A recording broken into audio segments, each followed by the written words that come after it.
Boots hammer the stairs. 3 flights up, then silence. A door cracks, wood splits. No warning, no shout, just men who already know your name. The radio operator looks at the transmitter, then looks at the single sheet of paper beside it, because that page can kill more people than the radio ever will. And in that instant, he understands the worst truth of all. He isn't being found, he's being processed. Because somewhere a file already has his address typed clean and final. The stairwell breathes again, Boots restarting like a metronome. Johann Wenzel doesn't move. If he moves, the paper moves. If the paper moves, the network moves with it. Brussels, June 1942. The transmitter isn't the scariest thing in the room. The scariest thing is the page. Unfinished drafts, coded fragments, the kind of small detail that becomes a typed list by morning. And the Boots stop right outside his door. A key scrapes. A lock gives. The door splits inward like dry bone. No shouting, no open up. Just men flooding the room with the calm of procedure. They aren't here to search.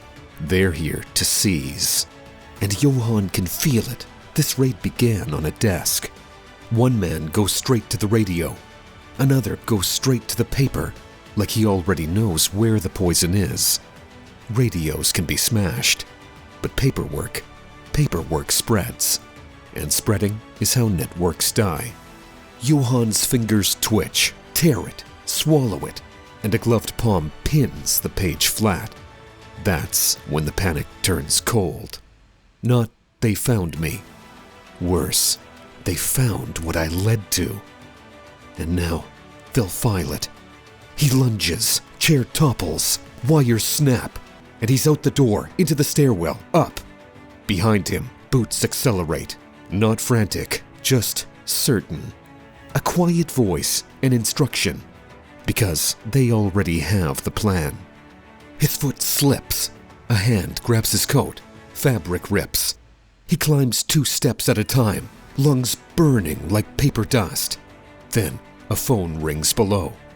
Not a warning, a call being placed. Because the raid triggers the chain. He bursts onto the roof, and the night hits like cold water. Tiles scrape his palms. Chimneys blur past. He thinks, jump, vanish. But the street below changes fast. Cars seal both ends. Men take corners. Because they aren't hunting one man, they're sealing a container. A hard beam of light knifes upward. Johann drops behind a chimney, and the next complication lands. Direction finding. The Funkabwehr tracked his signal, lines narrowing, until his building became the final dot. He wasn't unlucky, he was triangulated, and dots get collected. He crawls to the edge, too far down. A window across the gap is open. One chance. He gathers himself to jump. And below, inside the apartment, the real weapon is already moving. A folder opens. A notebook opens. A man writes without emotion. Transmitter, wires, frequency notes, drafts. Not anger. Documentation. Because this file will walk into other homes. Johann jumps. He lands wrong, skids, catches the gutter, slams his ribs, hauls himself up. Then he hears it, the smallest sound that means you're late. A distant click. A line being recorded. A message being logged. Because while he runs, they write. Another complication, an informant's whisper. Someone noticed deliveries. Someone noticed odd visitors. In an occupied city, routine becomes suspicion, and suspicion becomes paper. And paper becomes permission. Johann limps to a stairwell exit. Locked. Another. Locked. He's trapped on a roof with nowhere to go but back. And the city feels suddenly too small. A shadow rises near the chimney, already there. Not chasing, positioned. Johann understands the second sick truth. They didn't just follow him. They anticipated him. Because the file predicts desperation. Hands grab him. No blows, no drama. He's marched downstairs like evidence on legs. And as he's dragged, he catches one last glimpse through the open apartment door. The pinned page is gone. Not destroyed, not saved.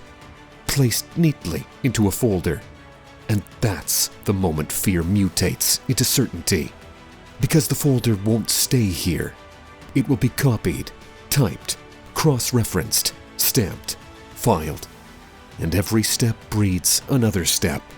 They call the case Rote Kapelle, the Red Orchestra, a nickname that turns humans into roles, pianists, pianos, conductors. Cute language for a killing machine. And once the nickname exists, the network becomes a system. And once the folder leaves Brussels, it heads to Berlin. Analysts who never see faces, only lines. They pin names, draw arrows, assign addresses.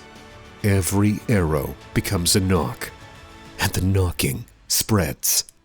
Somewhere, a clerk staples Johann's page to another report. A second stamp lands. Verdacht, suspicion. One carbon copy becomes 3. 3 becomes 30. And in each copy, one new name appears. Typed, underlined, ready. Because the list isn't finished yet. Now the noose tightens every 20 to 40 seconds.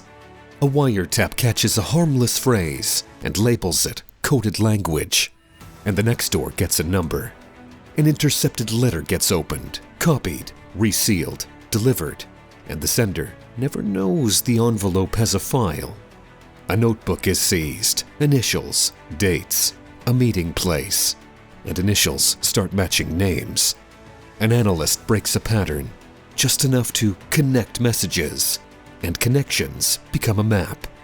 A paper slides across a table. Confirm this. A shaky signature lands, and a signature becomes a rope. Then the betrayal beat drops. Quiet, brutal. A warning is attempted, but surveillance hears it first. Because in a police state, even rescue is evidence. Late summer 1942, the machine takes the center of the web. Haro Schulze-Boysen arrested at his office. Arvid and Mildred Harnack arrested while away from home.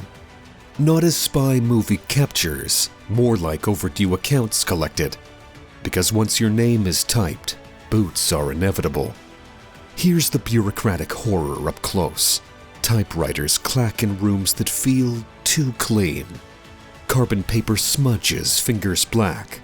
Folders stack like bricks. A stamp hits a page, thunk, and it sounds final. A clerk routes documents like packages, and every routed page is another door closing.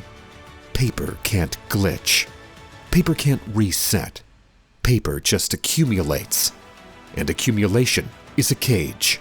The hunted never know which scrap doomed them.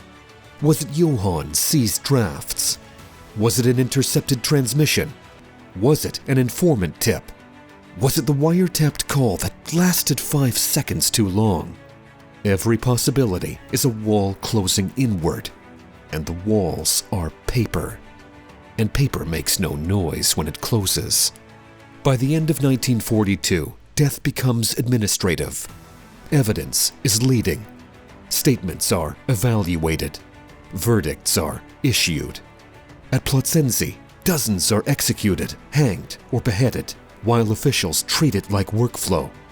Not because the file proved everything, but because the file created a story that could be stamped official, and official is enough to kill. Now, here's the aha moment that changes the whole story. When you ask, what did the Gestapo find? You picture a secret vault. But the truth is colder. They found process. They found that if you turn a human network into paperwork, drafts, initials, logs, transcripts, you can destroy it from a desk.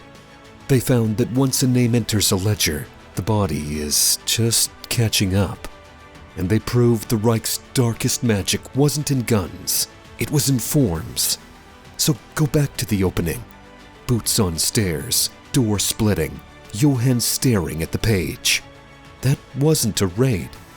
That was the moment a single sheet became a weapon that traveled farther than any man could run. And the final irony? The state tried to erase these voices with paperwork and ended up preserving the echo. Because history never dies, it just echoes. And every stamped page meant to bury them is why we can still hear the footsteps. Subscribe for more.